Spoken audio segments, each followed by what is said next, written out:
Coulomb's law lecture number 4। आज हम charge की प्रॉपर्टी पढ़ रहे थे, उसमें 7 प्रॉपर्टी पढ़ रहे हैं। वेरी मोस्ट इंपॉर्टेंट प्रॉपर्टी है ये भी। जब हम किसी इंसुलेटर को चार्ज करते हैं रबिंग करके फ्रिक्शन वाले मेथड से, तो इंसुलेटर को जब हम रबिंग करके चार्ज करते हैं तो वो जो चार्ज प्रोड्यूस होता है वो इंसुलेटर के केवल रबिंग वाले पोर्शन पर, रबिंग वाले एरिया पर प्रोड्यूस होता है, और वो प्रोड्यूस होगा और वो चार्ज इंसुलेटर के एक प्लेस से दूसरे प्लेस पर मूव नहीं करता, बिकॉज उसमें फ्री इलेक्ट्रॉन प्रेजेंट नहीं होते हैं। ठीक है, तो ये वाला पॉइंट इंपॉर्टेंट है। जब भी किसी इंसुलेटर को आप चार्ज करोगे तो वो चार्ज इंसुलेटर में एक प्लेस पर ही फिक्स रहेगा, वो मूव नहीं कर सकता इंसुलेटर के अंदर एक प्लेस से दूसरे प्लेस पर। वो इंसुलेटर के अंदर एक प्लेस से दूसरे प्लेस पर मूव नहीं कर सकता, क्योंकि उसमें फ्री इलेक्ट्रॉन, इंसुलेटर में फ्री इलेक्ट्रॉन प्रेजेंट नहीं होते। इलेक्ट्रॉन तो होते हैं लेकिन वो बाउंड इलेक्ट्रॉन होते हैं। जो इंसुलेटर में जो इलेक्ट्रॉन होते हैं आउटर मोस्ट ऑर्बिटल वाले भी, वो इलेक्ट्रॉन न्यूक्लियस के साथ टाइटली बाउंड होते हैं और बहुत ज्यादा टाइटली बाउंड होते हैं, और वो इलेक्ट्रॉन फ्री नहीं होते, फ्री नहीं हो सकते। इसीलिए इसके अंदर बाउंड इलेक्ट्रॉन होते हैं, फ्री इलेक्ट्रॉन नहीं होते। समझ में आया आपको? तो इंसुलेटर को अगर हम कभी क्या करेंगे, चार्ज करेंगे, तो वो चार्ज इंसुलेटर के अंदर एक प्लेस से दूसरे प्लेस पर मूव नहीं करेगा। जिस जगह पर हमने चार्ज प्रोड्यूस किया होगा रबिंग करके, उसी जगह पर फिक्स रहेगा। ठीक है, ये एक प्रॉपर्टी है। ठीक है, समझ में आया आपको ये प्रॉपर्टी? ठीक है, आगे देखते हैं। देखो ये प्रॉपर्टी मैंने लिख दी, ये जो भी समझाई थी। When an insulator is charged by rubbing friction, only the area that is rubbed becomes charged, and there is no tendency for the charge to move into the other region of the insulator. ठीक है, ये property भी मैंने पढ़ाई, point है बस ये। Property number 8।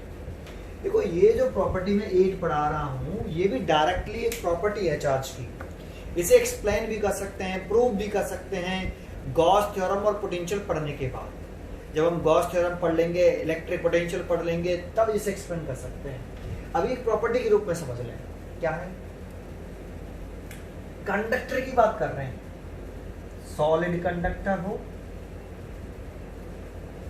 या फिर हॉलो कंडक्टर, सॉलिड हो या हॉलो, लेकिन कंडक्टर होना चाहिए। क्या होना चाहिए? कंडक्टर फॉर एनी शेप, किसी भी शेप का।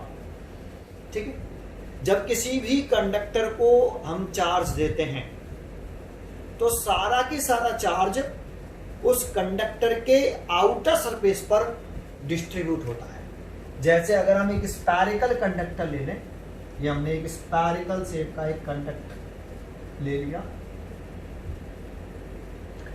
मान लो ये सॉलिड है ऐसे, है ना।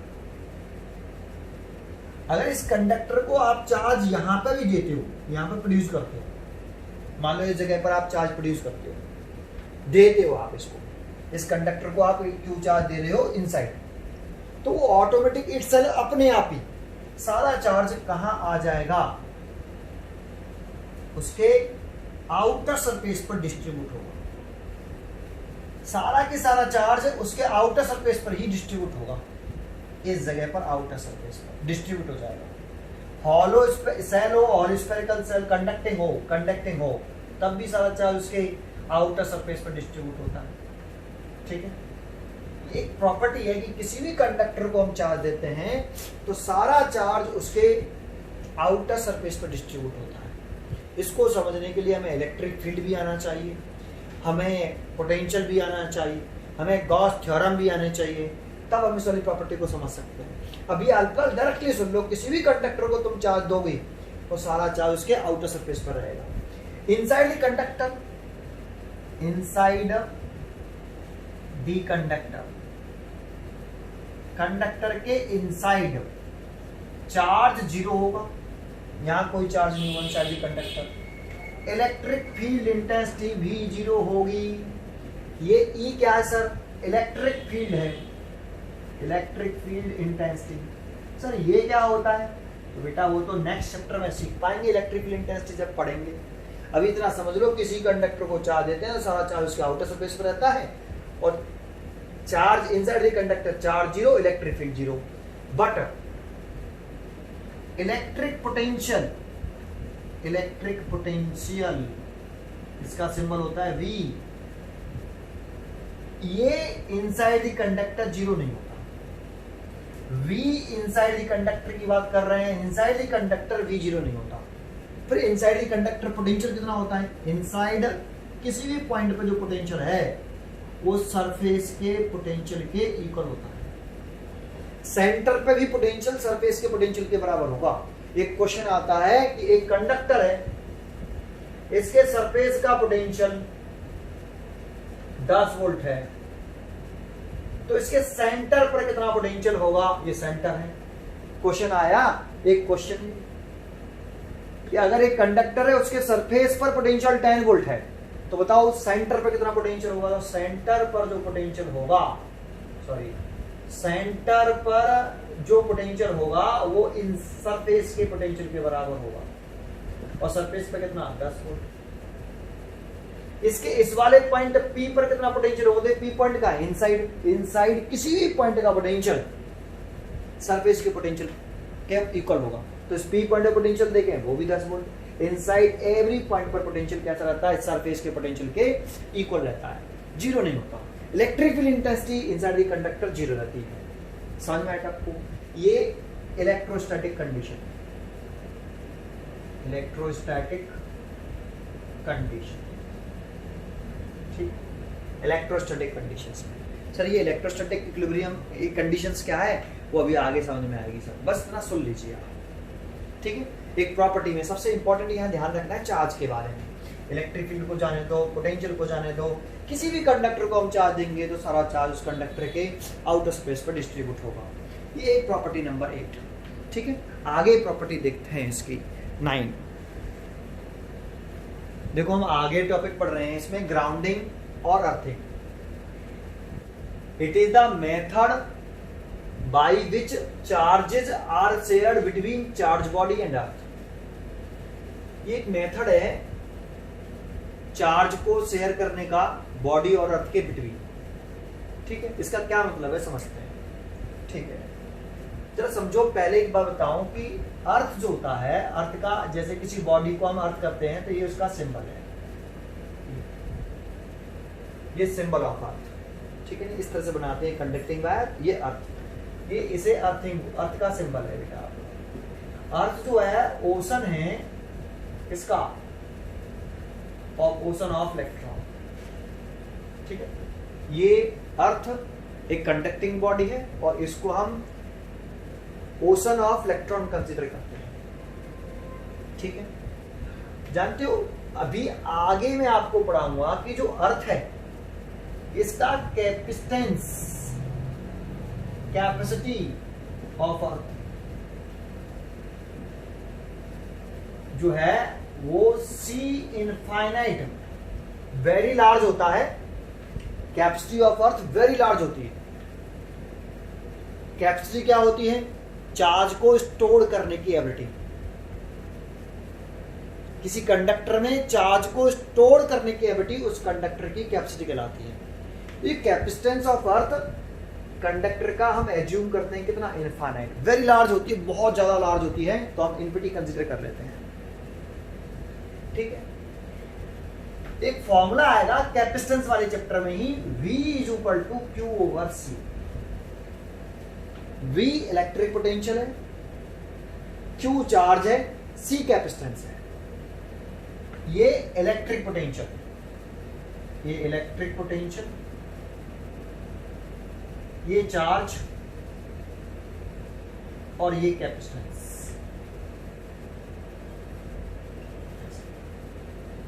तो अर्थ के लिए कह रहे हैं कैपेसिटी ऑफ अर्थ इनफाइनाइट है, हम अर्थ की बात कर रहे हैं, तो अर्थ का कैपेसिटेंस इनफाइनाइट है, तो अर्थ का पोटेंशियल कितना होगा?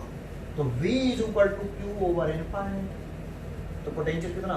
0। तो अर्थ का पोटेंशियल कितना होता है? 0 होता है।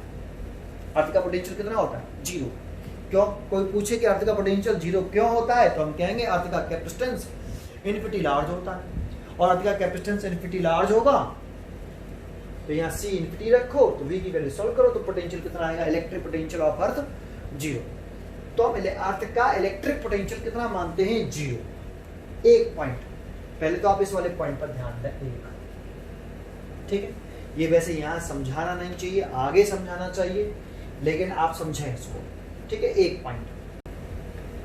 चलो दूसरा पॉइंट देखते हैं इसी में। दूसरा पॉइंट देखो, एक मैं इलेक्ट्रिक पोटेंशियल के बारे में एक पॉइंट बता रहा हूं, उसको ध्यान से सुनना, ठीक है, अच्छी तरीके से। मुझे मालूम है कि कूलॉम्स लॉ पढ़ा रहे हैं, इलेक्ट्रिक पोटेंशियल हम जानते नहीं है क्या होता है, फिर भी सीख लो, ठीक है, ठीक है। तो सुने, देखो चार्ज के फ्लो होने को कौन सी क्वांटिटी डिसाइड करती है, तो चार्ज फ्लो करेगा या नहीं करेगा, इसे कौन सी क्वांटिटी डिसाइड करती है, तो कौन सी क्वांटिटी होती है, electric potential. Electric potential charge के फ्लो होने को डिसाइड करती है। Positive charge high potential to low potential flow करता है, negative charge low potential to high potential flow करता है। और ये चार्ज तब तक फ्लो करते हैं जब तक दोनों बॉडी के पोटेंशियल कैसे नहीं हो जाएं, सेम नहीं हो जाए। जैसे पोटेंशियल सेम होता है, चार्ज का फ्लो ना स्टॉप हो जाता है। बिल्कुल वैसे ही जैसे लिक्विड के फ्लो होने को कौन डिसाइड करता है, प्रेशर। लिक्विड ऑलवेज फ्लो करता है, वो हाई प्रेशर से लो प्रेशर की तरफ करता है। हीट एनर्जी के फ्लो होने को कौन डिसाइड करता है, हीट एनर्जी के फ्लो होने को डिसाइड करता है temperature. Heat energy always high temperature से लो टेम्परेचर की तरफ फ्लो करती है। जैसे हम लिक्विड की बात करें तो देखो, आपने देखा हो हमारे घरों में जो टंकी रखते हैं हम पानी की, वो हम छत पर रख लेते हैं और छत पर रख के उसमें अपना कनेक्शन करवा लेते हैं बाथरूम में पानी का। और जब हम नहाते हैं या कोई पानी भरते हैं नीचे से नल में, तो नल खोलते हैं, पानी आ जाता है इटसेल्फ, विदाउट वहां पर टंकी में कोई मशीन नहीं लग रही, कोई सबमर्सिबल पंप नहीं लग रही, मतलब कोई भी मोटर नहीं लग रही, पानी अपने आप ही आ जाता है। तो अपने आप नहीं आता, उस लिक्विड के फ्लो होने को डिसाइड कौन कर रहा है, प्रेशर। क्योंकि ऊपर का प्रेशर ज्यादा होता है नीचे के प्रेशर से, तो इसलिए liquid high pressure to low pressure उस पाइप में फ्लो करता है। सुनाई दिया? बिल्कुल वैसे ही यहाँ पर चार्ज के फ्लो होने की बात कर रहे हैं, तो चार्ज का फ्लो ना डिसाइड कौन करता है, इलेक्ट्रिक पोटेंशियल।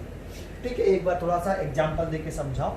जैसे मेरे पास ये दो कंडक्टर है, एक कंडक्टर ये है, इस पर मान लो, ये कोई कंडक्टर है, ये कोई कंडक्टर ए है ना, मेरे पास ये दूसरा कोई कंडक्टर है, मेरा बी, ये मेरे पास दूसरा कंडक्टर है।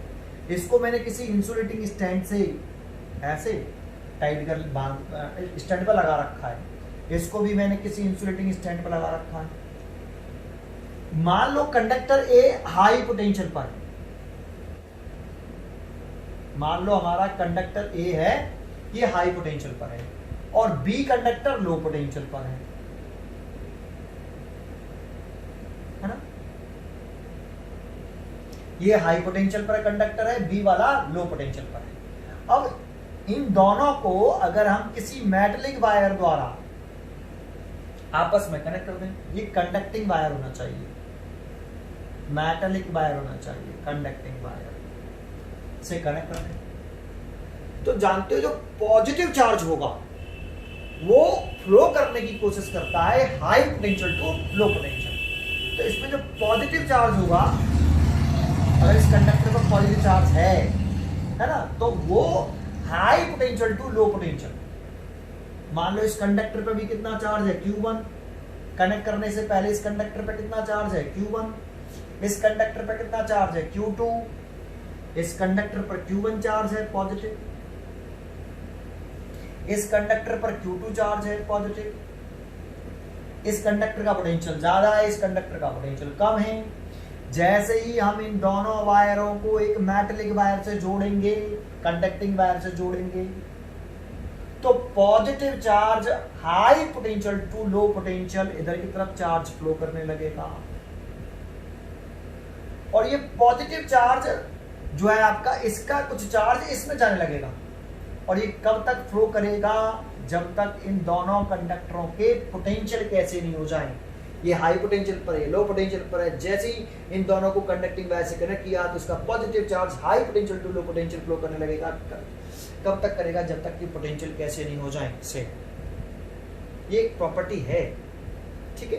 तो पॉजिटिव चार्ज हमेशा high potential to low potential flow करता है। एक पॉइंट हो गया। एक दूसरे पॉइंट की तरफ बात कर रहे हैं, बी सेकंड पॉइंट की तरफ, कि अगर हमारे पास फिर द्वारा से मैंने कहा ये कंडक्टर ए है, ये कंडक्टर बी है ना, ये कंडक्टर ए, ये कंडक्टर बी, समझ में आया आपको। और ये आपका हाई पोटेंशियल, ये हाई पोटेंशियल और ये लो पोटेंशियल। तो नेगेटिव चार्ज किधर से किधर फ्लो करेगा, तो नेगेटिव चार्ज जो फ्लो करता है, नेगेटिव चार्ज माइनस के, ये फ्लो करता है low potential to high potential. Negative charge flow करता है low potential to high potential. और ये भी कब तक करता है, जब तक दोनों कंडक्टरों के पोटेंशियल सेम नहीं हो जाए। ये बहुत ही इंपॉर्टेंट पॉइंट है, यही कंसेप्ट है। देखो फिर बहुत सारे पॉइंट बताते रहो उल्टे सीधे, वो सब अच्छे नहीं है। सबसे बढ़िया कंसेप्ट यही है, लेकिन ये बाद में जब हम इलेक्ट्रिक पोटेंशियल और ये सब पढ़ लेते हैं तब ये हमें समझ में आ जाता है। अभी फिलहाल ये याद कर लो आप एक प्रॉपर्टी के तौर पर कि positive charge high potential to low potential flow करेगा और negative charge low potential to high potential flow करता है। और ये कब तक करते हैं, जब तक दोनों कंडक्टरों के पोटेंशियल सेम नहीं हो जाए, तब तक ये चार्ज फ्लो करते रहेंगे, ठीक है। ये एक दूसरी प्रॉपर्टी है। तीसरी पॉइंट बता रहा हूं इसमें, तीसरा पॉइंट बता रहा हूं अर्थ से कनेक्टेड ही। तीसरा पॉइंट बता रहा हूं, देखो थोड़ा सा लंबा जरूर है लेकिन बेस्ट है। थर्ड पॉइंट बता रहा हूं, देखो जो पॉजिटिव चार्ज होता है ना तो उसका पोटेंशियल भी पॉजिटिव होता है, नेगेटिव चार्ज होता है तो उसका पोटेंशियल भी नेगेटिव होता है। अगर चार्ज पॉजिटिव है किसी बॉडी पर, जैसे कोई बॉडी है और इस पर पॉजिटिव चार्ज है तो इसका पोटेंशियल भी पॉजिटिव होगा। अगर कोई बॉडी नेगेटिव चार्ज है तो इसका पोटेंशियल भी नेगेटिव होगा। पॉजिटिव चार्ज बॉडी तो उसका पोटेंशियल भी पॉजिटिव, नेगेटिव चार्ज बॉडी तो उसका इलेक्ट्रिक पोटेंशियल भी नेगेटिव, ठीक है। आप जरा समझो कि जो पॉजिटिव चार्ज है उसका पोटेंशियल पॉजिटिव, नेगेटिव चार्ज उसका पोटेंशियल नेगेटिव, ठीक है। तो एक लास्ट पॉइंटर बता दूं, सेकंड फोर्थ, ये बताओ प्लस के 2 वोल्ट ज्यादा है या 0 वोल्ट, इन दोनों पोटेंशियलों में से किसका पोटेंशियल हाई है। प्लस के 2 वोल्ट हाई पोटेंशियल है या 0 वोल्ट हाई पोटेंशियल है, तो ऑब्वियसली 2 वोल्ट हाई पोटेंशियल है। ये हाई पोटेंशियल है और ये लो पोटेंशियल है। आप इसे हाई पोटेंशियल कह सकते हो और इसे आप लो पोटेंशियल कह सकते हो, ठीक। फिर मैंने दूसरा क्वेश्चन पूछा, माइनस के 2 वोल्ट ज्यादा है या 0 वोल्ट ज्यादा है, तो कौन सा पोटेंशियल ज्यादा है, तो मैं कहूंगा आप 0 वोल्ट हाई है, तो ये लो पोटेंशियल है और ये हाई पोटेंशियल है, ठीक है। एक पॉइंट और बोल दूं इसी में, प्लस के 2 वोल्ट और माइनस के 2 वोल्ट में, तो ये जब 2 पॉइंट समझ में आ गए तो ये तो अपने आप ये हाई पोटेंशियल होगा और ये लो पोटेंशियल। पॉजिटिव चार्ज होगा तो उसका पोटेंशियल भी पॉजिटिव होगा, नेगेटिव चार्ज होगा तो उसका पोटेंशियल भी नेगेटिव होगा, ठीक है। ये 4 पॉइंट आपको क्लियर है, 1 2 3 4 सब। इन सब का क्या मतलब है वो भी बताता हूं, पहले ये पॉइंट कॉन्सेंट्रेट करिए आप, ठीक है। समझ में आया आपको, ठीक है। चलो आगे देखते हैं नेक्स्ट, ठीक है। नेक्स्ट देखते हैं, देखो एक इसका मतलब बताता हूं, अर्थिंग का मतलब, जैसे एक एग्जांपल से समझा रहा हूं। अब मैं 8 पॉइंट बता रहा हूं कि मेरे पास एक ये चार्ज कंडक्टर, ये क्या है, कंडक्टिंग बॉडी है और इसे मैंने इंसुलेटिंग स्टैंड पर लगा दिया है, ठीक है। ये इंसुलेटिंग स्टैंड है, इस पर मैंने एक कंडक्टिंग बॉडी है ना, इस पर पॉजिटिव चार्ज है इस कंडक्टर पर, ठीक है। मान लो ये बॉडी पॉजिटिवली चार्ज है, इस पर कितना चार्ज है Q, ठीक है। एक छोटा सा पॉइंट और बता दूं फिर मैं आगे बढ़ूंगा। जानते हो जब कोई कंडक्टर होता है, जैसे कोई कंडक्टर है, मान लो ये अनचार्ज कंडक्टर है, कैसा है, अनचार्ज कंडक्टर। इस अनचार्ज कंडक्टर, देखो जब कंडक्टर वर्ड यूज करते हैं तो इसमें large number of free electrons होते हैं, क्योंकि कंडक्टर में कोई भी कंडक्टर है उसका कोई एक एटम लीजिए, उस एटम के आउटर मोस्ट ऑर्बिटल में जो इलेक्ट्रॉन प्रेजेंट होते हैं वो न्यूक्लियस के साथ बहुत लूजली बाउंड होते हैं। किसी भी कंडक्टर के, कोई कंडक्टर में किसका एग्जांपल, जैसे ऑल मेटल्स किसमें आते हैं, कंडक्टर्स में आते हैं, और ऑल मेटल्स। आप कंडक्टर में लार्ज नंबर ऑफ इलेक्ट्रॉन्स होते हैं, ठीक है, क्यों होते हैं, क्योंकि किसी भी कंडक्टर में आउटर मोस्ट ऑर्बिटल में जो इलेक्ट्रॉन प्रेजेंट हैं वो न्यूक्लियस के साथ वेरी लूजली बाउंड होते हैं और बहुत आसानी से ये इलेक्ट्रॉन फ्री हो जाते हैं और पूरे कंडक्टर में मूव करते हैं। तो इसमें लार्ज कंडक्टर्स जितने भी होंगे उसमें लार्ज नंबर ऑफ इलेक्ट्रॉन्स होंगे, ठीक है। तो इसमें आपके ये मैं आपके फ्री इलेक्ट्रॉन दिखा रहा हूँ, ये फ्री इलेक्ट्रॉन और ये पॉजिटिव चार्ज दिखा रहा हूँ ऐसे। देखो अनचार्ज कंडक्टर जितने पॉजिटिव चार्ज होगा उतने negative charge, total charge zero, net charge zero. लेकिन एक बात बताऊं, कंडक्टर की बोल रहा हूं, कंडक्टर में ये जो पॉजिटिव चार्ज है ना ये फिक्स होते हैं, ये मूव नहीं कर सकते। केवल कंडक्टर में मूव करने के लिए जो फ्री होते हैं एक प्लेस से दूसरे प्लेस पर अंदर, वो केवल फ्री इलेक्ट्रॉन। ये जो फ्री इलेक्ट्रॉन होते हैं केवल यही एक प्लेस से दूसरे प्लेस पर मूव कर सकते हैं कंडक्टर के अंदर। पॉजिटिव चार्ज जो कंडक्टर पर होता है वो कैसा रहता है, फिक्स रहता है, मूव नहीं कर सकता। ये इंपॉर्टेंट पॉइंट है, ठीक है।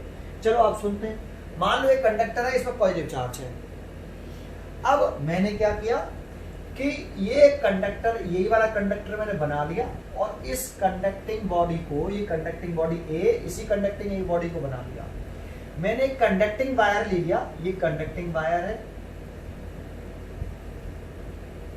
और इस कंडक्टिंग वायर से मैंने हेल्प से इस कंडक्टर ए को अर्थ कर दिया, ठीक है। तो बताओ अर्थ करने से क्या होगा। अगर ये चार्ज बॉडी और इस चार्ज बॉडी को मैंने अर्थ से कनेक्ट कर दिया तो कनेक्ट करने से होगा क्या। तो देखो इस बॉडी ए पर कैसा चार्ज था, पॉजिटिव, तो इसका पॉजिटिव चार्ज है तो इसका पोटेंशियल भी कैसा होगा, इसका पोटेंशियल भी पॉजिटिव होगा। इस पर पॉजिटिव चार्ज है तो इसका पोटेंशियल भी पॉजिटिव होगा। अच्छा, इसका पोटेंशियल पॉजिटिव है और इसका अर्थ का पोटेंशियल कितना होता है, 0 वोल्ट। इसका पोटेंशियल, इस बॉडी का पोटेंशियल कैसा है, पॉजिटिव, तो ये तो पॉजिटिव पोटेंशियल है और ये 0 वोल्ट है, तो किसका पोटेंशियल हाई है, तो इस बॉडी का पोटेंशियल कैसा है, हाई पोटेंशियल। और अर्थ का पोटेंशियल कैसा है, लो है, लो पोटेंशियल, ठीक है। अब क्या होगा सर, तो अब ये हुआ कि नेगेटिव चार्ज, देखो पॉजिटिव चार्ज कंडक्टर में फ्लो नहीं करता। पॉजिटिव चार्ज, ये कंडक्टिंग वायर है, ये भी कंडक्टिंग वायर है, पतला करके दिखा दिया है। तो कंडक्टिंग वायर के इनसाइड जो पॉजिटिव चार्ज होता है वो फिक्स होता है, वो मूव नहीं कर सकता, ठीक है। न्यूक्लियस के इनसाइड होते हैं ना, बाउंड होते हैं कंडक्टर के अंदर, वो मूव नहीं कर सकता। तो ये कंडक्टिंग वायर के अंदर पॉजिटिव चार्ज मूव नहीं कर सकता, तो फिर क्या हुआ, इलेक्ट्रॉन मूव कर सकते हैं तो वो कर सकते हैं। तो नेगेटिव, इलेक्ट्रॉन पर कैसा चार्ज है, नेगेटिव है, पॉजिटिव, तो नेगेटिव है। और नेगेटिव है तो इलेक्ट्रॉन किधर से किधर मूव करेगा, नेगेटिव चार्ज किधर से किधर मूव करता है भाई, नेगेटिव चार्ज मूव करता है लो पोटेंशियल से हाई पोटेंशियल की तरफ। तो इलेक्ट्रॉन जो है इसमें से निकलेंगे ये, और ये low potential to high potential move करेंगे ऐसे। और ये कब तक मूव करेंगे, कब तक मूव करेंगे, जब तक कि दोनों बॉडी का पोटेंशियल कैसा ना हो जाए, 0। तो इस अर्थ का पोटेंशियल कितना है, 0, तो इसका भी पोटेंशियल कितना हो जाए, 0। तो इसका पोटेंशियल 0 कब होगा, जब इसमें चार्ज कितना हो जाए, 0। तो जब ये इलेक्ट्रॉन इधर चलेंगे तो ये इलेक्ट्रॉन जब आते हैं तो इस पॉजिटिव चार्ज को न्यूट्रलाइज कर देते हैं, और न्यूट्रलाइज कर देंगे तो इस पर चार्ज कितना हो जाएगा, 0। और जब चार्ज 0 हो जाएगा तो पोटेंशियल इसका भी कितना हो जाएगा, 0। कुछ समझ में आया। तो इलेक्ट्रॉन जब ऐसे चलेंगे ना थोड़ी देर के लिए, तो करंट थोड़ी देर के लिए ऐसे फ्लो करेंगे। इलेक्ट्रॉन के फ्लो होने की अपोजिट डायरेक्शन में करंट फ्लो करती है, तो थोड़ी देर के लिए जब तक ये इलेक्ट्रॉन मूव कर रहे हैं तब तक करंट ऐसे फ्लो करेगी, और जैसे इलेक्ट्रॉन का फ्लो होना स्टॉप होगा करंट की वैल्यू 0 हो जाएगी। तो थोड़ी देर के लिए आपका करंट ऐसे फ्लो करता है, समझ में आया। तो थोड़ी देर के लिए करेगा जब तक ये इलेक्ट्रॉन मूव करेंगे। ये इलेक्ट्रॉन ऊपरी तरफ क्यों चलते, समझ में आया। ये अर्थ ओशन ऑफ इलेक्ट्रॉन होता है, अभी बताया मैंने आपको, ओशन ऑफ इलेक्ट्रॉन। और ये ऊपर की तरफ क्यों समझ में आ रहा है आपको, अभी जो मैंने प्रॉपर्टी पढ़ाई उस पर अगर तुमने थोड़ा सा ध्यान दिया हुआ तो ये आपको समझ में आ जाएगा। ये एक पॉइंट हो गया। दूसरे पॉइंट की तरफ चलते हैं। देखो सेकंड पॉइंट इसी में कि अगर हमने ये द्वारा से एक मैंने कंडक्टिंग बॉडी है, ठीक है ना, कंडक्टिंग बॉडी की बात कर रहे हैं, ये ध्यान रखना, ये बॉडी जो होनी चाहिए कंडक्टिंग बॉडी है ना। मान लो ये कंडक्टिंग बॉडी है, ये वाली बॉडी कैसी है, कंडक्टिंग, कंडक्टर होना चाहिए भाई। और ये नेगेटिवली चार्ज है, क्या चार्ज है, नेगेटिव चार्ज है इस पर, माइनस के, ये कंडक्टर है। देखो इसका चार्ज नेगेटिव है तो इसका पोटेंशियल भी नेगेटिव होगा, इसका जो पोटेंशियल होगा वो भी नेगेटिव ही होगा। अगर हम क्या करें, इसी कंडक्टर को, कंडक्टर ए को अर्थ कर दें, ये कंडक्टर ए है और ये इंसुलेटिंग स्टैंड है हमारा। इंसुलेटिंग स्टैंड क्यों, जिसे अर्थ से कनेक्ट नहीं हो जाए अपने आप ही, इंसुलेटिंग स्टैंड। अब इस कंडक्टर को हम एक कंडक्टिंग वायर से क्या कर रहे हैं, अर्थ कर रहे हैं। तो अर्थिंग का पोटेंशियल कितना होता है, 0 वोल्ट, और इसका पोटेंशियल नेगेटिव चार्ज है, इसका पोटेंशियल नेगेटिव होगा। तो ये देखो 0 वोल्ट है, इसका पोटेंशियल नेगेटिव है और ये 0 है, तो इसका कौन सा हाई होगा, तो ये 0 वोल्ट है तो ये वाला हाई पोटेंशियल हो गया, और ये वाला कैसा हो गया, लो पोटेंशियल हो गया, ठीक है। तो इसमें इलेक्ट्रॉन किधर से किधर फ्लो करेंगे, पॉजिटिव, कंडक्टिंग वायर के अंदर पॉजिटिव चार्ज तो फ्लो करता ही नहीं है, तो इलेक्ट्रॉन फ्लो करेंगे, इलेक्ट्रॉन नेगेटिव चार्ज पार्टिकल है ना, तो इलेक्ट्रॉन किधर से किधर फ्लो करते हैं, तो नेगेटिव चार्ज पार्टिकल हमेशा हाई पोटेंशियल से लो पोटेंशियल की तरफ फ्लो करता है, हाई पोटेंशियल से लो पोटेंशियल की तरफ। तो इलेक्ट्रॉन हमें ऐसे फ्लो करेंगे, ये देखो ऐसे, और कब तक करेंगे, जब तक कि दोनों के पोटेंशियल कैसे नहीं हो जाएंगे सेम। तो इसका 0 है तो इसका भी कितना, अगेन 0।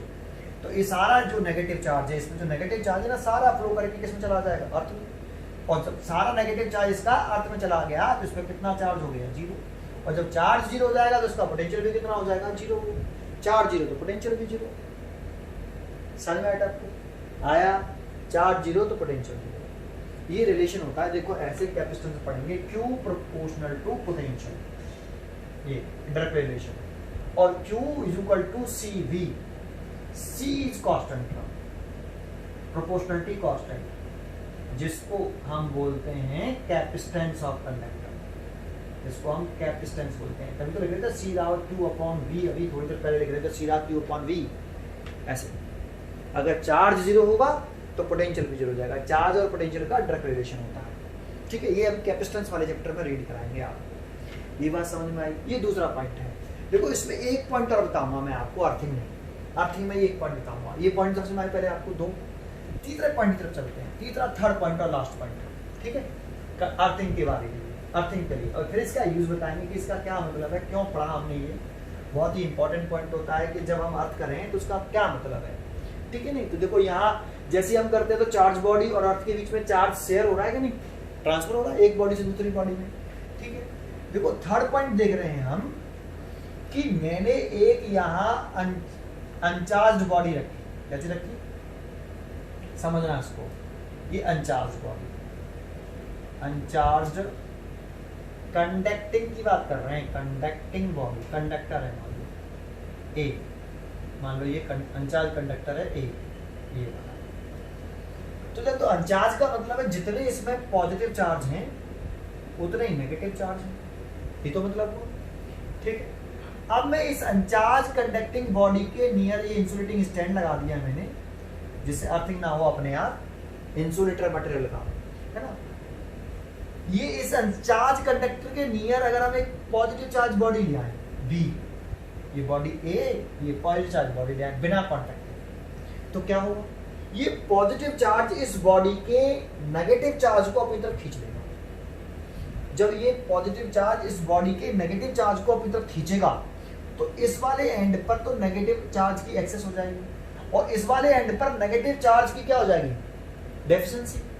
पॉजिटिव चार्ज तो जैसे हैं जिस जगह पर है फिक्स हैं, वो मूव नहीं करने वाले। लेकिन एक बात तो, जब सारे नेगेटिव चार्ज इधर आ जाएंगे तो इस वाले एंड पर इलेक्ट्रॉनों की डेफिशिएंसी होगी कि नहीं, और जब इलेक्ट्रॉनों की डेफिशिएंसी होगी तो किसकी एक्सेस होगी, पॉजिटिव चार्ज की, तो इस जगह पर पॉजिटिव चार्ज आ जाएगा। समझ में आया आपको। तो देखो ये वाला एंड नेगेटिवली चार्ज हो गया और ये वाला एंड पॉजिटिवली चार्ज हो गया, हो गया।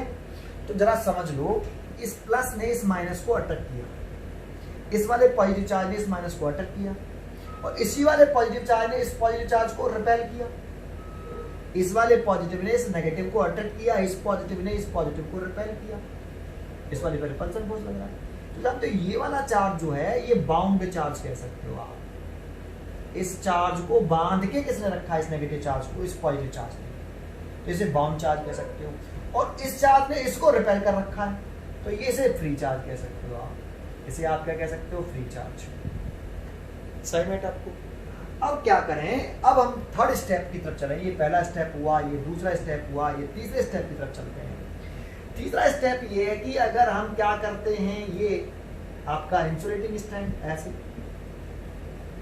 अब हम इस ये यहाँ पे लगा रहे हैं ऐसे, ये पॉजिटिव चार्ज, ये वाली बी बॉडी, ये थर्ड स्टेप चल रहा है ना, और ये आपका कंडक्टर है, तो इस पर एक ऐसा चार्ज नेगेटिव। अब हमने इसको अर्थ कर दिया, इसको अर्थ कर दिया ऐसे, तो ये तो ये एंड पॉजिटिव है, तो ये वाले एंड का पोटेंशियल कैसा हुआ, पॉजिटिव, और इसका पोटेंशियल कितना है, 0 वोल्ट। तो ये लो पोटेंशियल पर और ये वाला एंड कैसा है, हाई पोटेंशियल पर। तो इलेक्ट्रॉन किधर से किधर फ्लो करेगा, electron low potential to high potential flow करता है, तो इलेक्ट्रॉन ऐसे आएगा और इस पॉजिटिव चार्ज को क्या कर देगा, न्यूट्रलाइज कर देगा, और न्यूट्रलाइज कर देगा। टोटल चार्ज कितना है इसका, इस वाले एंड का कितना टोटल चार्ज, 0। सही आपको आया, समझ में आया। तो ये देखो इस तरह से ये चार्ज आएगा, इसको न्यूट्रलाइज कर देगा। समझ में आएगा आपको, ये प्रोसेस है। लेकिन समझ में आया, ये नेगेटिव चार्ज अब ये इधर की तरफ मूव नहीं कर सकता, क्योंकि ये बाउंड है इस वाले पॉजिटिव चार्ज से, अट्रैक्शन की वजह से बाउंड है, तो ये मूव नहीं कर सकता। साइड आपको फ्री चार्ज ही अर्थिंग करने पर क्या करते हैं, मूव करते हैं। साइड आपको ये वाली बात समझ में आई। ये एक पॉइंट हो गया अर्थ के बारे में, मैंने जितने भी पॉइंट बता सकता था मैंने जानकारी दी आपको। ठीक है, नेक्स्ट पॉइंट देखते हैं अगला। देखो अगला टॉपिक हम पढ़ रहे हैं इसमें, method of charging.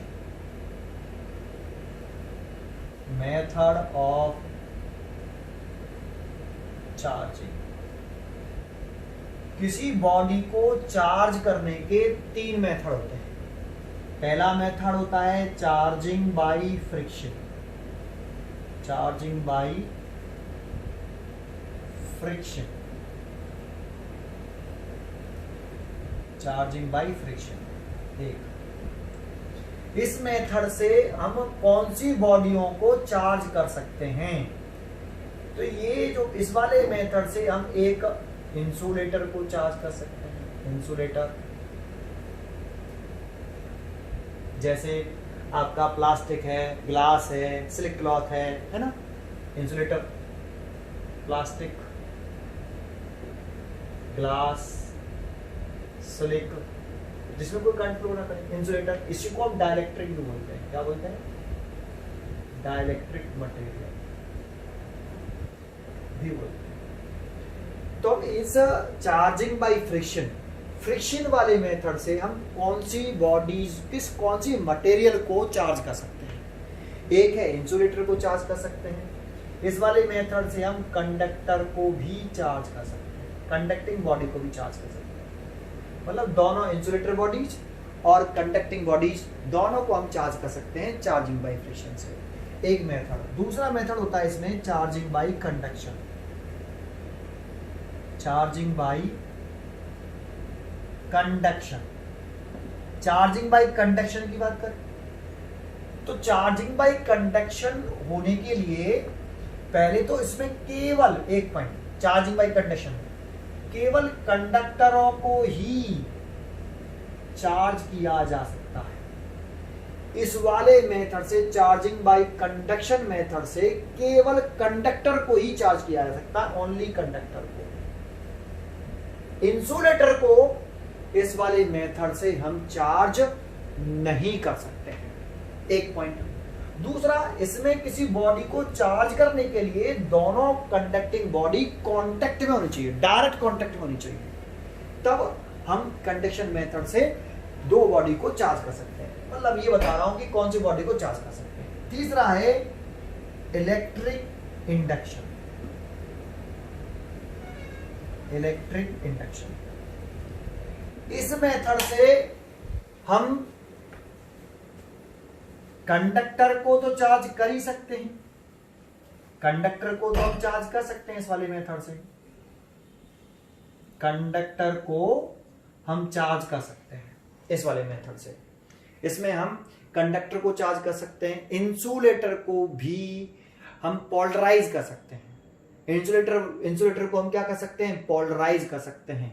That means एक एंड को पॉजिटिव, एक मतलब चलो पोलराइज कर सकते हैं, समझ में आया। चलो दूसरा है कि इंसुलेटर को इस वाले मेथड से हम क्या कर सकते हैं, पोलराइज कर सकते हैं। सर ये पोलराइजेशन क्या होता है, तो अभी हम बताएंगे आपको पोलराइजेशन के बारे में, ठीक है। पहले ये 3 मेथड होते हैं किसी बॉडी को चार्ज करने के, charging by friction, charging by conduction और चार्जिंग बाय इलेक्ट्रिक इंडक्शन, ठीक है। इन तीनों मेथड को हम रीड करेंगे, ठीक है। तो पहला हम रीड करते हैं charging by friction. Charging by friction सुनते हैं, चार्जिंग बाय फ्रिक्शन को, इसको हम पढ़ चुके हैं, फिर भी एक बार बता देता हूं मैं आपको चार्जिंग बाय फ्रिक्शन क्या है। जब दो इंसुलेटर मटेरियल को हम आपस में रगड़ते हैं, रबिंग करते हैं, जब हम दो इंसुलेटर मटेरियल जैसे एक ले रहे हैं हम ग्लास रॉड और एक ले लें हम स्लिक क्लॉथ, ये स्लिक क्लॉथ, जब इन दोनों बॉडीज को हम आपस में क्या करते हैं, रबिंग करते हैं, तो रबिंग करने से इलेक्ट्रॉन एक बॉडी से दूसरी बॉडी में ट्रांसफर हो जाता है।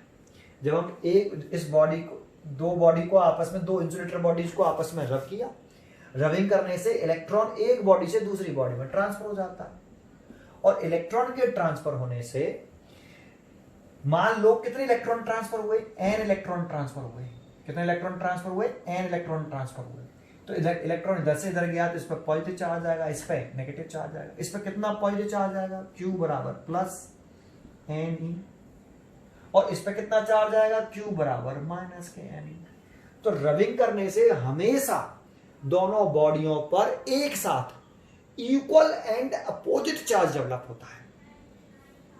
Equal and opposite charge develop होगा। जितना इस ग्लास रॉड पर पॉजिटिव चार्ज डेवलप होगा, स्लिक क्लॉथ पर उतना ही नेगेटिव चार्ज प्रोड्यूस होगा, ठीक है। एक पॉइंट तो ये हो गया। और इस मेथड को हम चार्जिंग बाय फ्रिक्शन कहते हैं, ठीक है। इस मेथड को हमने क्या कहा, चार्जिंग बाय फ्रिक्शन। एक पॉइंट बोला चार्जिंग बाय फ्रिक्शन में, दूसरा पॉइंट मैं बोल रहा हूं इसी में। अब हमें यह कैसे मालूम पड़ेगा कि अगर हम ग्लास रॉड को स्लिक क्लॉथ से रब करेंगे तो इलेक्ट्रॉन ग्लास रॉड से ही स्लिक क्लॉथ में जाएगा, स्लिक क्लॉथ से ग्लास रॉड में नहीं आएगा। इलेक्ट्रॉन किधर से किधर ट्रांसफर होगा, ये बात कैसे मालूम पड़ेगी। तो जानते हो, वैसे तो हमें ये टेबल याद करनी पड़ेगी कि अगर हम ग्लास रॉड को स्लिक क्लॉथ से रब करते हैं तो ग्लास रॉड पर चार्ज पॉजिटिव आएगा या नेगेटिव आएगा, ये स्लिक क्लॉथ पर पॉजिटिव आएगा या नेगेटिव आएगा। इसके लिए एक टेबल हमें याद करनी पड़ेगी और कोई तरीका नहीं है। लेकिन हम रीजन जान सकते हैं, कॉज जान सकते हैं कि ग्लास रॉड को स्लिक क्लॉथ से रब करने पर ग्लास रॉड पर ही पॉजिटिव क्यों आया, स्लिक क्लॉथ पर क्यों नेगेटिव आया, इसका रीजन जान सकते हैं। तो देखो, इसके दो रीजन कह सकते हैं, दो तरीके से बोल सकते हैं। हम ऐसे कह सकते हैं कि ग्लास रॉड को स्लिक क्लॉथ से रब किया तो ग्लास रॉड पर पॉजिटिव आता है, बिकॉज ग्लास रॉड के जो इलेक्ट्रॉन है वो स्लिक क्लॉथ के कंपेयरिंग लूजली बाउंड है। ग्लास रॉड के इलेक्ट्रॉन लूजली बाउंड है as compare to silk cloth. तो जब हम ग्लास रॉड को स्लिक क्लॉथ से रब करेंगे तो इसके इलेक्ट्रॉन लूजली बाउंड है, इसलिए इलेक्ट्रॉन ग्लास रॉड से निकलकर स्लिक क्लॉथ में चले जाएंगे, ट्रांसफर हो जाएंगे। और जब इसमें से इलेक्ट्रॉन निकले तो इस पर पॉजिटिव चार्ज आया, उस पर नेगेटिव चार्ज आया। सर आपको कैसे मालूम पड़ा कि ग्लास रॉड पर कैसा है, उसके इलेक्ट्रॉन लूजली बाउंड है? तो बेटा ये एक एक्सपेरिमेंटल पॉइंट है कि ग्लास रॉड के इलेक्ट्रॉन लूजली बाउंड होते हैं स्लिक क्लॉथ के, इसलिए तो एक टेबल बनानी पड़ेगी हमें। उस टेबल से ही हम पता कर पाएंगे किस पर पॉजिटिव चार्ज आएगा, किस पर नेगेटिव चार्ज आएगा। तो जिस पर पॉजिटिव चार्ज हो आए उसके इलेक्ट्रॉन, जिस पर इलेक्ट्रॉन लूज है एज कंपेयर टू जिस पर नेगेटिव चार्ज आए। ये एक तरीका है बस केवल। फिर इसको एक तरीके से और बता सकते हैं, इसके लिए एक वर्ड और है, क्या, वर्क फंक्शन। देखो अलग से मैं बता रहा हूं इसको, ये वर्क फंक्शन। ये वर्क फंक्शन हम आपको पढ़ाएंगे 7th यूनिट में। ठीक है, 7th यूनिट में, 12th में 7th यूनिट है फोटो इलेक्ट्रिक इफेक्ट, तब हम ये टॉपिक पढ़ते हैं वर्क फंक्शन। ये वर्क फंक्शन क्या है भाई? वर्क फंक्शन एक टाइप की एनर्जी होती है भाई। वर्क फंक्शन क्या होती है? एक टाइप की एनर्जी होती है।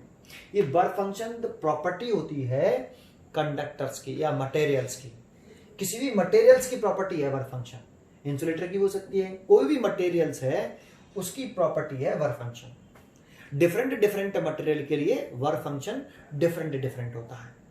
ठीक है, डिफरेंट डिफरेंट मटेरियल्स के लिए, मटेरियल के लिए वर्क फंक्शन डिफरेंट डिफरेंट होता है। ठीक है, ये वर्क फंक्शन अभी सर आप कह रहे थे प्रॉपर्टी तो मटेरियल की है, लेकिन वर्क फंक्शन एक टाइप की एनर्जी है। सर कौन से टाइप की एनर्जी है, कौन सी एनर्जी है सर ये? तो जरा समझो, किसी भी कोई भी मटेरियल है, ये कोई मटेरियल है ना, इसके अंदर इलेक्ट्रॉन है और मान लो यह इंचार्ज बॉडी है कोई, जितने प्रोटॉन है इलेक्ट्रॉन भी है ना। तो वर्क फंक्शन किसे कहेंगे? तो वर्क फंक्शन किसी मटेरियल बॉडी की उस मिनिमम एनर्जी को कहते हैं जो उस मटेरियल के इलेक्ट्रॉन को चाहिए मेटेलिक सरफेस से, सॉरी उस बॉडी से बाहर निकलने के लिए। दोबारा से एक बार, वर्क फंक्शन किसी मटेरियल बॉडी की वह मिनिमम एनर्जी है जो किसी मटेरियल बॉडी के इलेक्ट्रॉन को चाहिए। वो एनर्जी किसको चाहिए? इलेक्ट्रॉन को चाहिए उस मटेरियल बॉडी से बाहर निकलने के लिए। सीधे से शब्दों में बोलूं, सीधे से वर्ड में बोलूं कि कोई भी मटेरियल से इलेक्ट्रॉन बाहर तभी निकल सकता है जब उस इलेक्ट्रॉन के पास कम से कम कितनी एनर्जी हो? वर्क फंक्शन के बराबर। अगर उस इलेक्ट्रॉन के पास वर्क फंक्शन से कम एनर्जी है तो वो इलेक्ट्रॉन उस बॉडी से बाहर नहीं निकल सकता। बाहर निकलने के लिए किसी भी बॉडी के इलेक्ट्रॉन को जो एनर्जी चाहिए होती है उस बॉडी के वर्क फंक्शन के बराबर एनर्जी चाहिए होती है। वर्क फंक्शन के बराबर एनर्जी होगी तभी वो इलेक्ट्रॉन उस सरफेस से बाहर निकल पाएगा। ये वाला पॉइंट सुना? ये वाला वर्क फंक्शन का पॉइंट सुना? ठीक है, एक बात बताओ, अगर कि कोई बॉडी है मेरे पास, जैसे एक बॉडी ये रही और एक बॉडी ये रही, मेरे पास ये दो बॉडी है। मान लो इसका जो वर्क फंक्शन का सिंबल होता है वो फाई होता है। ठीक है, तो मान लो वर्क फंक्शन ए का फाई ए है और इसका वर्क फंक्शन फाई बी है, और फाई ए ज्यादा है फाई बी से। ठीक है, तो बताओ किसमें से, किस बॉडी में से इलेक्ट्रॉन निकालना आसान है? किस बॉडी में से इलेक्ट्रॉन निकालना आसान है? तो मैं कहूंगा जिसका वर्क फंक्शन कम होगा उसमें से इलेक्ट्रॉन निकालना आसान है। क्यों? क्योंकि जिसका वर्क फंक्शन कम होगा तो उसके अंदर जो इलेक्ट्रॉन होंगे उसे कितनी एनर्जी की जरूरत पड़ेगी? जो उस बॉडी का वर्क फंक्शन होगा। तो जब वर्क फंक्शन है कम, वर्क फंक्शन एक एनर्जी होती है, जैसे ये 3 जूल है, ये 1 जूल है, तो इसके इलेक्ट्रॉन को बाहर निकलने के लिए कम से कम कितनी एनर्जी चाहिए? केवल 1 जूल। और इसके इलेक्ट्रॉन को बाहर निकलने के लिए कितनी एनर्जी चाहिए? कम से कम 3 जूल। तो बताओ किसको कम एनर्जी चाहिए इलेक्ट्रॉन को बाहर निकलने के लिए? जिसका वर्क फंक्शन कम है। इसका वर्क फंक्शन कम है तो इसका इलेक्ट्रॉन को बाहर निकलने के लिए मात्र 1 जूल चाहिए, तो ये तुरंत बाहर जल्दी निकल जाएगा। और इसके इलेक्ट्रॉन का वर्क फंक्शन 3 जूल है, इसका वर्क फंक्शन ज्यादा है एज कंपेयर टू बॉडी ए के, तो इसके इलेक्ट्रॉन को बाहर निकलने के लिए कम से कम कितनी एनर्जी चाहिए? 3 जूल। तो बताओ किसके इलेक्ट्रॉन को निकालना आसान है एज कंपेयर टू? तो बी का वर्क फंक्शन कम है तो बी से इलेक्ट्रॉन निकालना आसान है। ठीक है, तो एक पॉइंट इस तरीके से समझ सकते हो। तो देख बात सुन लीजिए, एक पॉइंट और सुन लीजिए, जिसका वर्क फंक्शन ज्यादा होता है उसके इलेक्ट्रॉन टाइटली बाउंड होते हैं। ठीक है, इसके इलेक्ट्रॉन जो होंगे वो टाइटली बाउंड होंगे, और इसका आपका वर्क फंक्शन कम है तो इसके इलेक्ट्रॉन लूजली बाउंड होंगे। इसके इलेक्ट्रॉन कैसे होंगे? लूजली बाउंड होंगे। तो अब इन दोनों में से किसका वर्क फंक्शन ज्यादा होना चाहिए? तो इसका वर्क फंक्शन कम होता है। ग्लास का वर्क फंक्शन किससे? सिलिक से कम होता है, इसीलिए ग्लास के इलेक्ट्रॉन लूजली बाउंड है और सिलिक के इलेक्ट्रॉन टाइटली बाउंड है, इसलिए इन दोनों को आपस में रब किया तो इलेक्ट्रॉन किधर से किधर ट्रांसफर हुआ, इलेक्ट्रॉन किधर से किधर ट्रांसफर हुआ, ग्लास रॉड से स्लिट क्लॉथ में ट्रांसफर हुआ। ठीक है सर, हमें कैसे मालूम पड़ेगा किसका वर्क फंक्शन ज्यादा है? तो हमें नहीं मालूम पड़ सकता। ठीक है, ये तो एक्सपेरिमेंटल प्रॉपर्टी है, हम बहुत सारे एक्सपेरिमेंट करते हैं, किसका वर्क फंक्शन ज्यादा है हम उसकी टेबल बना देते हैं, है ना। तो ये बस एक पॉइंट है, इसको सुन लो, इसके ऊपर एक क्वेश्चन भी है आपकी बुक में, और थ्योरी में जब आप प्रदीप फंडामेंटल से पढ़ोगे तो वर्क फंक्शन वाला पॉइंट मिलेगा आपको। मोस्टली टीचर चार्जिंग वाइब्रेशन को क्या पढ़ा देते हैं कि जब दो इंसुलेटर बॉडी को आपस में रब करते हैं तो रबिंग करने से इलेक्ट्रॉन एक बॉडी से दूसरी बॉडी में ट्रांसफर हो जाता है, और ट्रांसफर होने से एक बॉडी पर पॉजिटिव चार्ज, दूसरी बॉडी पर उतना ही नेगेटिव चार्ज डेवलप हो जाता है, और इस मेथड को हम चार्जिंग वाइब्रेशन कहते हैं। दोनों बॉडी चार्ज हो गई। इतना पढ़ा के खत्म कर देते हैं चार्जिंग बाय फ्रिक्शन। इस पॉइंट को कोई नहीं बोलता है, लेकिन किताबों में सब में लिखा है, मैंने समझाने की कोशिश करी। क्लियर है बेटा? ठीक है, आप पढ़ के देखिए बुक, अगर आपके पास हो तो चार्जिंग बाय फ्रिक्शन वहां से पढ़ के देखिए, आपको मिल जाएगा आपको ये पॉइंट। क्लियर है? ठीक है, चार्जिंग बाय फ्रिक्शन समझ में आया? ठीक है, चलो आगे देखते हैं। देखो मैंने एक क्वेश्चन लिख लिया ये इसी के ऊपर, एक ebonite rod held in hand can be charge by rubbing with flannel, but a copper rod can not be charge like this, why? तो देखो इबोनाइट रॉड जो होती है वो इंसुलेटर होती है, और कॉपर रॉड जो होती है वो कंडक्टिंग। एक पॉइंट पर कॉन्सेंट्रेट करिए, इबोनाइट रॉड नॉन कंडक्टिंग है, इंसुलेटर है, और कॉपर रॉड कंडक्टिंग है। ठीक है, तो देखो इसका एक्सप्लेनेशन देता हूं, सॉल्यूशन भी करता हूं, मतलब बताता हूं इसका, कि जैसे ये हमारी एक क्या है, फ्लैनल वाली बॉडी, ये है? इसको इबोनाइट रॉड से, ये इबोनाइट रॉड, ये कौन सी rod? Ebonite rod, ebonite rod, इससे इसको रब कर रहे हैं, इस जगह पर रब कर रहे हैं, तो ये रबिंग पोर्शन पर इस पर चार्ज आ गया, मान लो पॉजिटिव, नेगेटिव मान लो, पॉजिटिव मान लो, पॉजिटिव मान लेते हैं। अब इस इबोनाइट रॉड को एक पर्सन अपने हैंड से पकड़ा हुआ है, एक पर्सन है अपने हैंड से वो पकड़ा हुआ है इसको। ठीक है, ये पर्सन है अपने हैंड से पकड़ा हुआ है ना, इस तरह से। तो इस तरह से पॉइंट हो गया, है ना। दूसरा पॉइंट केस कह रहा है, सेकंड पॉइंट पहले बता दूं, ये आपका फ्लैनल है ना। अब इस जगह पर हमने कॉपर की रॉड ली है, कॉपर की रॉड, इसको भी आपस में रब किया है, तो यहां पे इन दोनों को रब किया है, यहां पे इन दोनों को रब किया है, तो रबिंग करने से मान लो इस पर भी पॉजिटिव चार्ज आ गया इस जगह पर, कॉपर रॉड पर। इसको भी पर्सन पकड़ा हुआ है अपने हैंड से, ऐसे अर्थ पे खड़ा हुआ है, ये क्या है, अर्थ पे तो खड़ा होगा, ये अर्थ पे खड़ा हुआ है ऐसे। अब क्वेश्चन ये है कि इबोनाइट रॉड को पर्सन अपने हैंड में पकड़ा हुआ है और वो चार्ज हो जाता है रबिंग करने से फिनल से, बट कॉपर रॉड को अगर वो पर्सन अपने हैंड में पकड़ा हुआ है तो वो चार्ज नहीं होता इसी टाइप से। क्यों? तो एक बात बताओ, अभी अभी मैंने आपको बताया कि इंसुलेटर में, ये इंसुलेटर की बॉडी है, जब चार्ज प्रोड्यूस होता है तो वो इसी जगह पर क्या रहेगा, फिक्स रहेगा, ये मूव नहीं कर सकता, क्योंकि ये जो मटेरियल है ये वाला पोर्शन में, ये मटेरियल कैसा है, इंसुलेटर का, और इंसुलेटर में चार्ज एक प्लेस से दूसरे प्लेस पर, इंसुलेटर के अंदर चार्ज एक प्लेस से दूसरे प्लेस पर मूव नहीं कर सकता किसी भी टाइप का, ना नेगेटिव चार्ज ना पॉजिटिव चार्ज, क्योंकि इसमें फ्री इलेक्ट्रॉन प्रेजेंट ही नहीं होते इंसुलेटर्स में। ठीक है, समझ में आया आपको? इसीलिए ये चार्ज प्रोड्यूस हो जाएगा और ये मूव करके अर्थ में नहीं जा पाएगा, ये अर्थ से इलेक्ट्रॉन आके उसे न्यूट्रलाइज नहीं कर पाएंगे। ठीक है, लेकिन जो कॉपर है ये कंडक्टिंग वायर है, इसमें लार्ज नंबर ऑफ इलेक्ट्रॉन्स होते हैं, तो देखो इसमें से इलेक्ट्रॉन आएंगे अर्थ में से, और इस कंडक्टिंग, इस ह्यूमन बॉडी से निकलते हुए इसको आके क्या कर देंगे, न्यूट्रलाइज कर देंगे। न्यूट्रलाइज कर देंगे, टोटल चार्ज कितना हो जाएगा, 0।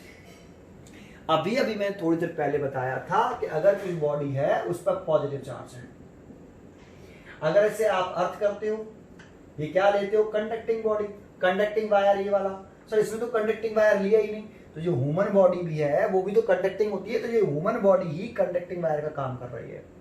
और ये अर्थ है, तो अर्थ से कनेक्ट किया था, तो ये ह्यूमन बॉडी, ह्यूमन पर्सन जो पर्सन है वो कहां पर खड़ा है, अर्थ पे खड़ा है। तो जब ये ऐसा होता है तो इसका पोटेंशियल तो हाई होता है, हाई पोटेंशियल, और इसका 0 वोल्ट मतलब लो पोटेंशियल होता है।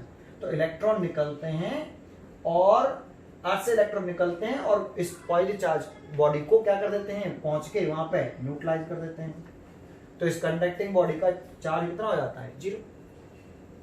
ठीक है, तो इसमें ऐसा क्यों नहीं हुआ समझ में आया, क्योंकि ये एवोनाइट रॉड है, इंसुलेटर की है, तो इसमें से इलेक्ट्रॉन यहां से यहां तक तो आएंगे भी, लेकिन ये इंसुलेटिंग बोर्ड पोर्शन है, तो इंसुलेटर में चार्ज फ्लो नहीं करता। सही आपको। और कॉपर में, कॉपर वायर, कॉपर रॉड है, ये कंडक्टिंग है, इलेक्ट्रॉन आएंगे उसे न्यूट्रलाइज कर देंगे, चार्ज 0 हो जाएगा। चलो इसको लिख के समझाता हूं, ये वाला पॉइंट समझ में आया बेटे, ठीक है। चलो इसको लिख के आंसर समझाता हूं।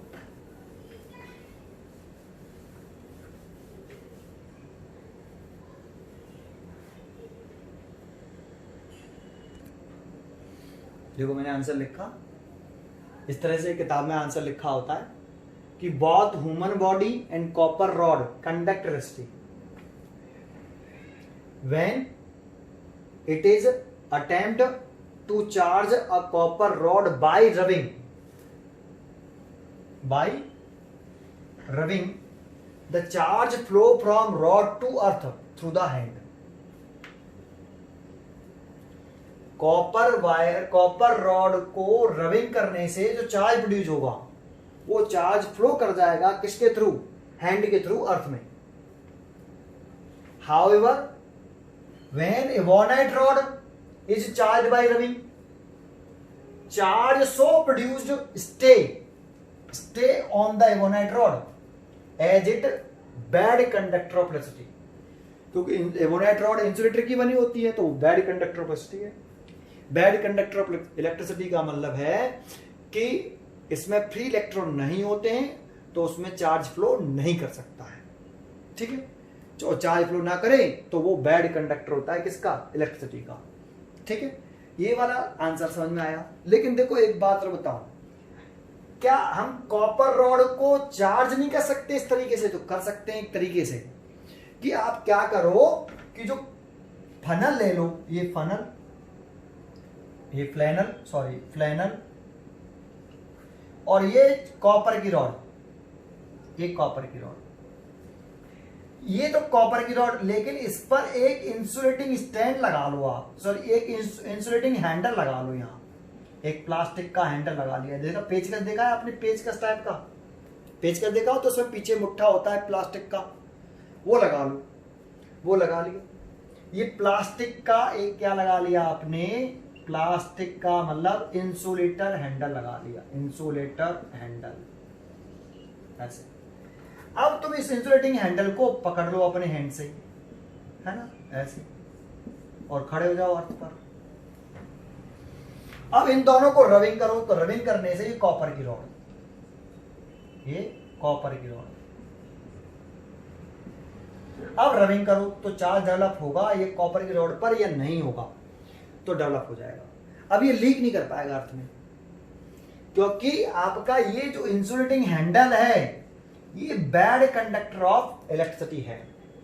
अगर आप अर्थ पे खड़े हुए भी हो तो अर्थ से आपका चार्ज का ट्रांसफर नहीं हो पाएगा, क्योंकि बीच में कौन आ गया, इंसुलेटिंग हैंडल। ठीक है, ये बात समझ में आई है। ऐसे आप करते हो, देखो एक आप टेस्टर होता है, टेस्टर पेचकसी जैसा होता है, उसे आप जो 3 प्लग होता है ना, प्लग वाला एक पॉइंट होता है, उसमें आप टेस्टर को डाल देते हो तो आपको करंट लगता है क्या?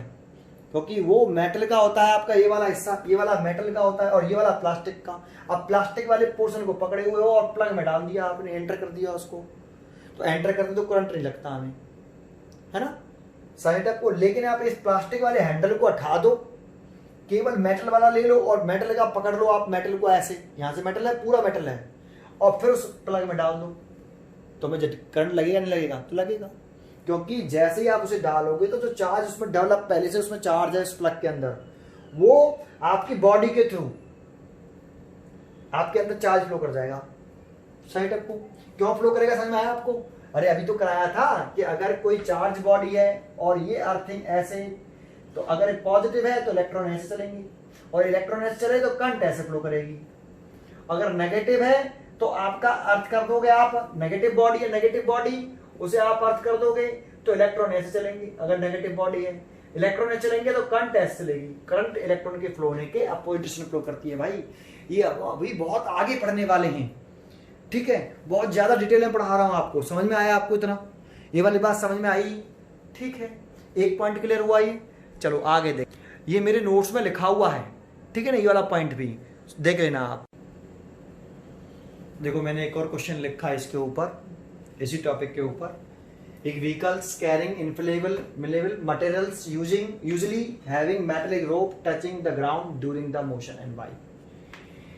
मतलब समझते हैं कि एक ये रोड है आपका, इस रोड पर एक पेट्रोल टैंकर, ये पेट्रोल टैंकर है आपका, ये वाला, ये देखो ये पेट्रोल टैंकर, ठीक है। ये पेट्रोल टैंकर, इसमें पेट्रोल भरा हुआ है, पेट्रोल, ठीक है, ये पेट्रोल। तो ये जो पेट्रोल टैंकर होता है, इस पेट्रोल टैंकर से एक रोप लेते हैं मेटालिक और उसे ग्राउंड से टच कर देते हैं, है ना, मेटालिक रोप। ये क्या चीज है? मेटालिक रोप। उसे हम किससे कनेक्ट कर रहे हैं? ग्राउंड से टच कर रहे हैं। तो क्वेश्चन पूछ रहा है ऐसा क्यों करते हैं? तो जब जानते हो ये जो पेट्रोल टैंकर जो मोशन में होता है, जब ये चल रहा होता है टैंकर ऐसे, तो इस पेट्रोल टैंकर और एयर के बीच में रविंग होती है।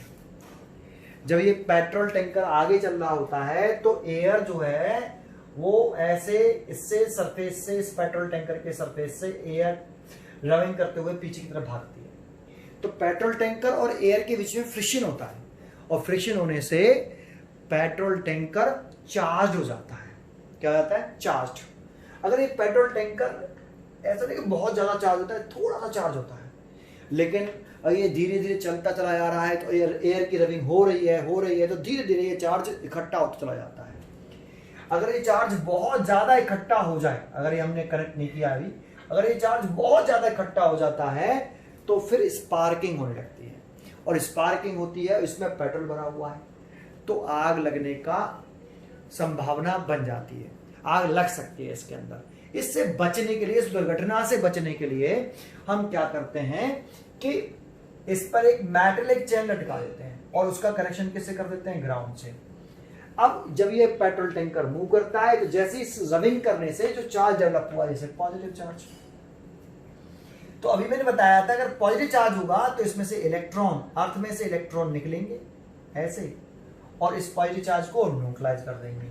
अगर नेगेटिव होगा तो वो इलेक्ट्रॉन, नेगेटिव चार्ज ग्राउंड में क्या कर जाएगा? लीक कर जाएगा। मतलब इस पर जो चार्ज है वो जीरो हो जाएगा। इलेक्ट्रॉन, अगर एक पॉजिटिव चार्ज आता है इस पर तो आपके इलेक्ट्रॉन निकलेंगे और इसे न्यूट्रलाइज कर देंगे, टोटल चार्ज जीरो। और अगर आपका नेगेटिव चार्ज आता है तो इलेक्ट्रॉन, वो नेगेटिव चार्ज किसमें लीक कर जाएगा? अर्थ में लीक कर जाएगा। तो आप दोनों कंडीशन में कह सकते हो कि चार्ज किसमें लीक करेगा? अर्थ में लीक करेगा। चाहे कैसे भी टाइप का चार्ज हो, अर्थ में क्या करेगा? लीक कर जाता है, और जिससे इस पर चार्ज इकट्ठा नहीं हो पाता और उस दुर्घटना से हम बच सकते हैं। समझ में आया? ये एक पॉइंट हो गया। लेकिन आजकल तुम बच्चे कहते हैं सर मैंने आजकल जितने बहुत सारे पेट्रोल टैंकर देखे, किसी में भी ये चेन लटकी हुई नहीं देखी। पहले लटकाते थे, अब थोड़ा सा चेंज किया है, क्योंकि इसमें क्या था कि ये पेट्रोल टैंकर से चेन लटका दी। अब ये चेन जो लटकी हुई है इससे कई और एक्सीडेंट वगैरह हो जाते थे, ठीक है। चेन के ऊपर कोई गाड़ी आ गई, साइकिल आ गई, मोटरसाइकिल आ गई, वो आगे बढ़ गया, उसकी वजह से एक्सीडेंट वगैरह हो सकते थे। तो इसको भी हटाने का एक नया तरीका ढूंढा गया, इसके लिए इसको हटा दिया गया है और एक नया तरीका ढूंढ लिया गया है। क्या वो नया तरीका क्या है? देखो जो पहले हम टायर बनाते थे, सुनना अच्छी तरीके से, जो हम पहले टायर बनाते थे, टायर किसके? गाड़ी के, वो प्योर इंसुलेटर के बनाते थे, प्योर इंसुलेटर के।